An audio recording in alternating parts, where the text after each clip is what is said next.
I think there's, but at the same time, I do suspect that the UFOs are in effect a modern day echo, if you will, and that may be what Jesus was talking about when he says, as the days of Noah were, that there's he's implying a parallelism. And so that's why we got interested in this in the first place. And if that's true, we can test it very simply, because if we're correct, these events are going to increase as we get increasingly closer to what we call the end times. Okay. There's an allusion to this that's, I mean, it really grabbed me when you explained it on my radio show from Daniel. Yes, oh, exactly. In Daniel chapter 2, we have the famous image of Nebuchadnezzar, and as he goes through it, the mystery is the iron mixed with clay. And when Daniel goes to explain what the miry clay is, he says, as for the miry clay, comma, they shall mingle themselves with the seed of men. Now, I've had the exegetical experts confirm this. The they, he shifts to a personal pronoun, but the they has to be something other than the seed of men in order for them to mingle with this. Just grammatically, it requires that. So that leads to a speculation. What are we talking about here? One of the possibilities is that we're dealing here with something that's not the seed of men, namely Nephilim, hybrids. And that's a hint there that there will be a proliferation of hybrids at the end times, because that's what Daniel's talking about. So that's a staggering verse to deal with. You know, one of the fascinating things I find in your 2 CDs that we're making available is you talk about Joshua's assignment to destroy all the people in particular areas that a lot of people wonder about. Yeah, when you read that as a New Testament reader, you're shocked, because God tells Joshua to wipe out every man, woman, and child of 4 key tribes. And that shocks, you know, the New Testament reader, because we don't understand that there is a gene pool problem again. We understand Genesis 6, the flood of Noah, was dealing, among other things, with a gene pool problem in the human predicament. What we don't realize is that Satan had again laid down a minefield in Canaan, because when he found out from God's revelation to Abraham that his descendants would be away and then return after 400 years, that gave Satan 400 years to lay down a minefield. When you study the book of Judges geographically, you discover that they didn't follow through in certain areas to wipe out their instructions. The places they missed was a place called Bashan. We call that the Golan Heights today. There's other areas, the central part, that we would call Judea and Samaria, but now it's called the West Bank. And there's the third area, a place called Gaza. And you stand back from that and you realize those areas where they failed to follow through in the book of Judges are the same areas that are under dispute today. And you begin to realize that there's a demon overlay on human history here that we need to understand. And that's my next question. In your opinion, are we talking about aliens from foreign planets, or are we talking about demons? Well, first of all, I don't believe that even J. Allen Hyde and Jacques Vallée concluded they're not intergalactical for a number of good physical reasons. We believe they're hyperdimensional, they're demonic. They also pretend to be something they're not. That means that one of their tools is deceptions. And so that gives us a perspective of where they stand biblically. I believe that they are real today and that they are demonic in their root purpose. And so that creates a danger to anyone that isn't tutored in this area. And that's one reason that we include it in our materials in terms of our own spiritual hygiene. So, well, there were over a dozen astronauts that have reported to UFOs, and one astronaut in particular, his name is Dr. Edgar Mitchell. He's appealing that the files be open. Let's take a look at that. Okay. And what I am suggesting is it is now time to put away this embargo of truth about the alien presence. And I call upon our government to open up like other governments have, and you will hear about that this morning. Like the Belgians have, the French have, the Brazilians have, the Argentines, the Mexicans have all released their files. It's about time now that we do the same thing and become a part of this planetary community. That is so amazing to me, Chuck. Are we going to open up our files or not? And the very fact there's resistance is alarming. You'd think that there's nothing to hide, they would open it up.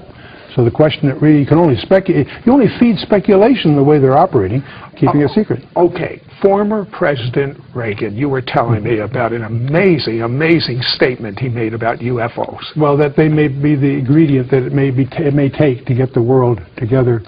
But on the presidential side, there have been 2 presidents that have tried to crack the security and couldn't, and 4 congressmen. So we need to put pressure. So what is going to happen when the President of the United States says there are UFOs, we're being invaded, there's going to be a one-world government, and, I mean, there we are, end-time prophecy. It looks like it's very easy to see how this could have a major role in setting the stage if we understand the classical biblical scenario. And that's one reason when you go at this area, your primary study should be to understand what the Bible has said all along is the destiny of man and the history, the forward history of governments. And so, as we watch every day, that as we look at our newspaper and see where the world is going, not just in this area, the whole geopolitical horizon is converging. The more you know about your Bible, and the more you know about what's really going on in the geopolitical horizon, the more you see the convergence. We're plunging in to the climax of human history. Based on all of your Bible study, all your research, where is America right now? Well, America is in deep trouble. The America you and I grew up in, I believe, is over. I think that the most common question I get asked as I travel and have question and answer sessions is, where's America in prophecy? And all the end-time players in eschatology are well identified in the Bible, and they're there.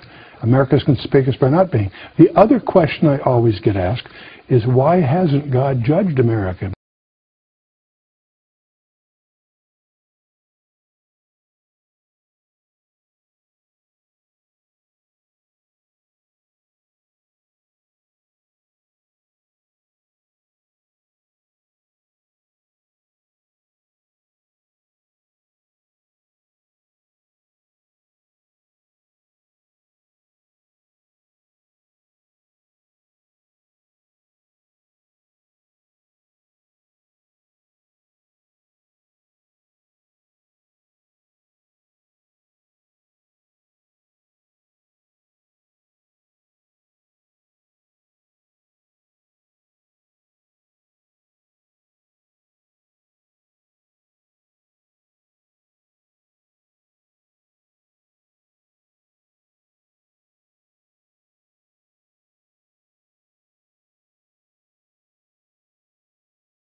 I couldn't help at one point in my discussions privately with General Secretary Gorbachev, when you stop to think that we're all God's children wherever we may live in the world, I couldn't help but say to him, just think how easy his task and mine might be in these meetings that we held if suddenly there was a threat to this world from some other species from another planet outside in the universe.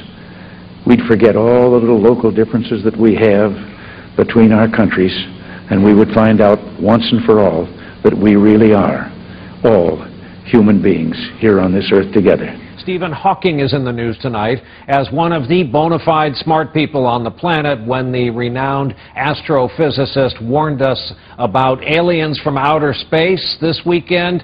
People tended to listen up. On his new Discovery Network series, Stephen Hawking says if aliens visit us here on Earth, quote, the outcome would be much as when Columbus landed in America, which didn't turn out well for the Native Americans, end of quote. Make a note, he indicates we should stay away from them at all costs. 797 here, U.S. 98. Loud and clear. 7, go ahead. I'll talk to you at 10 o'clock high. This is Houston. Say again, 7. I'll talk to you at 10 o'clock high.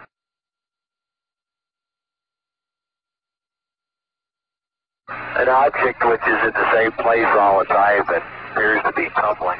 Well, we've had it ever since yesterday. It just seems to be tagging along with us.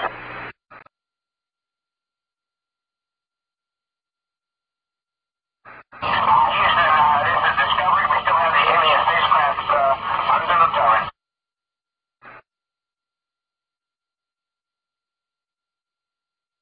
October 21st, 1995. We have an unidentified flying object. And nothing after. Former Air Force officers and an investigator are here with their stories. Here in Los Angeles is Robert Hastings. He's author of UFOs and Nukes. Alice is a former captain, U.S. Air Force Base. You have the former U.S. Air Force officer. He was at Maelstrom as well in 1967, and he says his superiors told him UFOs caused the malfunctions. And in Peoria, Illinois, is Dr. Bob Jacobs, former First Lieutenant, U.S. Air Force, former U.S. Air Force photographic instrumentation officer. A UFO showed up on film that he shot in 1964 at Vandenberg Air Force Base, and that was later confiscated by CIA. Hastings, how did you get, what's your explanation for UFOs at nuclear weapon sites? I can simply say after 35 years of research that these incidents have taken place. There are hundreds of declassified documents which indicate that UFOs have demonstrated a distinct and ongoing interest in our nuclear weapon sites. I've also interviewed nearly 100 gentlemen who were involved in these incidents at various Air Force bases. This is very widespread. What you're seeing here this evening is the tip of the iceberg. How do they cause a malfunction? What do they do to cause something to not work? I think that's probably still an unknown. I know that Boeing engineers attempted to duplicate some of the malfunctions. They did succeed in doing that, but they still can't determine what initially caused them. Bob Salas could address that. Bob, what happened at Maelstrom in 1967? 1967, I was on duty as a missile launch officer. I get calls from my guards upstairs. First, I get one call saying that they're seeing strange lights flying in the sky, and I didn't pay too much attention to that. About 5 minutes later, the main security guard, the flight security controller, calls down, says he's looking at a glowing red object, very large, hovering over the front gate. He wants to know what to do. I tell him to secure the facility. We hang up. I go to tell my commander. So within seconds of that call, my missiles start shutting down. I recall losing all 10 of them. You didn't see the object? I didn't see the object because I was obliged to stay underground in the capsule. By shutting down, we mean what? By shutting down, what I mean is they were not launchable. They were in a no-go condition, disabled. How long to restart them? How long to restart? Well, I'm sure it took over a day, and maybe... All right. Now, Bob Jameson, you were there too, right? Yes, sir. And you were in the Air Force? Yes, I was in the Air Force. And where were you when this was happening? I was a targeting officer, missile targeting officer. I was at home relaxing, and I got a call from Job Control to tell them to come in. A missile had gone down. My job as a targeting officer was to bring him back up. And so I went into... So you didn't see the incident, you just went to the missile? I went to the incident. I went to the site. Where is Maelstrom? It's Great Falls, Montana, just outside of Great Falls, Montana. What did you make of the story? Well, I know that it's true. I went into Job Control after I got to the hangar. I was called in, went to the hangar, went to the Job Control, and I noticed they have a map of the whole complex with green lights where the missiles were good, but there's one small area with 10 red lights. It means those missiles were out. Is it possible they just malfunctioned? That doesn't happen. Very rarely does a missile malfunction, and I don't think any... Much more rare would be 2 at the same time, but never 10. Now, Bob Jacobs, where were you? What were you filming, and where were you? I was officer in charge of optical instrumentation at Vandenberg Air Force Base from 1963 to 66. That's our job California? was to photograph. That's California, so right there on the coast. Right. And our job was to photograph with high-speed instrumentation every missile launch from Vandenberg going down the test range. They wanted to find out if we could figure out a place to put a telescope where we could get a side view of the missile so that we could see all 3 stages of powered flight.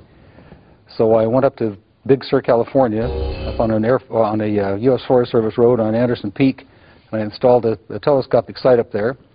The Air Force flew in a huge catadioptric telescope from the Cape. It was built